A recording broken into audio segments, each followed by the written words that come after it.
I once had a couple moving from Chicago to Nashville, and the wife turned to her husband and said, "We are buying the house that I want, or I'm divorcing you and I get half of everything." If you are shopping for a home right now and you and your spouse cannot seem to agree, you're not alone. It doesn't mean that you're married to the wrong partner or that you want to get your divorce attorney on speed dial. Shopping for a home is stressful, but there is a method to madness, and today we're going to talk about how to get you and your husband on the same page. Hi, I'm Lorraine Hetherington with the Hetherington team, and we help families relocate to Franklin or the greater Nashville area every single day. And I can tell you, stories like this are very common. I would say only 10% of the time couples actually agree on a house. So if you're arguing with your spouse over a home, you have definitely come to the right place. And by the end of this video, you'll take away some practical tips to help you and your spouse agree on a house. So be sure to stick around also to find out how that Chicago couple did. I can tell you there's a huge plot twist. Let's start with why this happens so often when buying a home. Here's what most people don't realize. That argument in the driveway usually isn't about the house. When couples are buying a home in Franklin, Tennessee, especially if they're relocating from out of state, sometimes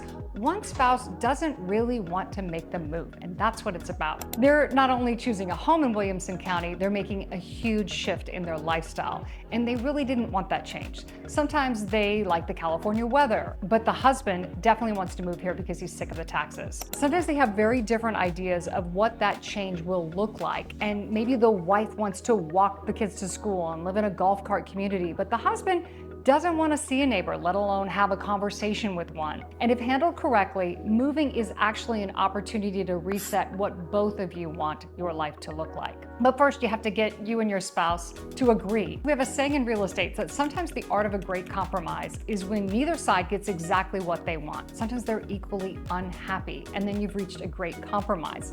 And that's what couples sometimes have to do. Of course, you won't always see eye to eye, but I've helped hundreds of families move. And again, I can say it's just a small fraction. Only 10% of couples actually agree on a home. So it's the art of compromise 101. What I see a lot of the time in Williamson County is couples looking for homes in Franklin. The tension usually isn't about the house itself. Sometimes, again, it's about the lifestyle.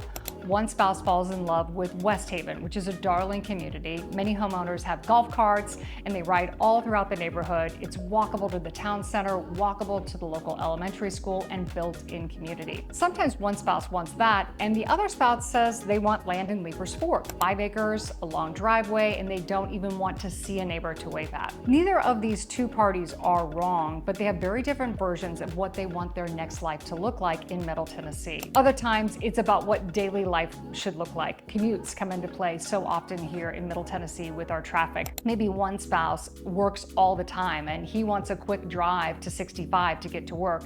The other wants a peaceful home office with quiet surroundings. Suddenly, zip codes start mattering more than bedrooms or layouts. And then there's the, of course, emotional piece to all of this. One spouse walks into a home in Franklin and mentally has already moved in. They're placing their furniture, planning where the Christmas tree is going, and the husband literally cannot wait to get out of there. For him, it is a hard no. So you're not disagreeing about a property, you're disagreeing about what your life and what that dream will look like. One person loves a house and the husband or the other spouse isn't on board. You tend to sometimes agree that they don't love you or they're not willing to go with your choice of a house, but that's not really it at all. It's important not to read too much into the house shopping experience.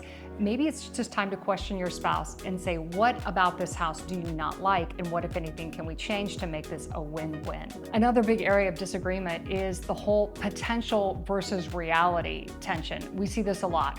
One person sees what the house could become, and the other person just sees the renovation list. I can fix that. The other person says, well, we're paying this much and we still have to fix things. Does that story sound familiar? I've worked with one couple who looked at nearly 90 homes with me, and the husband kept picking homes that needed a lot of work, and the wife turned to him and said, "That's like the last house we lived in, only the projects never got done." Finally, before they put their last house on the market, they hired out the renovations, and the house then became their dream home. So sometimes it's just about the end product, and one person wants the dream and they sees a bunch of renovation projects. I would say if you are not handy at all, or have a lot of tools, or have an unlimited budget, try not to go with fixer-uppers unless you are both willing to throw down on that fix-it-up project together. Otherwise, just pick a home that's more done, and the projects probably could save your marriage, or the lack of projects could save your marriage. Okay, let's talk about what to do when you're stuck. Over the years, I've developed something called the HET scale, of course, HET stands for Hetherington, my last name. It's a simple way to turn logic and mathematics into this emotional decision. So before you even go out and look at a home, agree on what matters the most. Come up with 5 categories. If you can't agree on that, I recommend location, floor plan, price, condition, and the it factor. Then you're gonna rank each house on a category of 1 to 5, 5 being the best, total maximum of 25 points. So let's take, for example, house number 1. For location, that house gets a 4 out of 5. Floor plan, 4. Price, 3. Condition, 5. It factor, 4. So that total score on the house is 20 out of 25. That is definitely a house worth you and your spouse dialing in on. Let's take another example. House number 2, location, 3. Floor plan, 2. Price, smoking hot, 5. Condition, 4. And it factor, 3. So that home scored a total of 18 out of 25. That is really not a great option if you look at the math. The HET score takes kind of the emotion out of it, and it kind of takes the personalization out of it, and it allows you and your spouse to realize which house you really should be zoning in on. You can also let your agent be the scorekeeper and sometimes help you both see the house for what it is. An agent's job is not to take sides, but really to point out the positives and the blind spots. So when you're emotionally attached to the house, it may be hard because you've got tunnel vision on why you want that house to work out, but the agent can help you find the true number on that house. Is it a 1 or is it a 5? Speaking of numbers, money really matters and can be a huge source of tension in couples and arguments about a house. I once had a husband who just kept saying no to every single house, and we finally pulled him aside and said, talk to us, what's really going on? And he wasn't rejecting the homes, he was actually terrified about the mortgage. They had 4 kids, college was looming ahead, only one income because the wife was moving here and didn't have a job at first. So we finally just got on the same page that it wasn't about the house touring experience, it was really about the budget. So we sat down,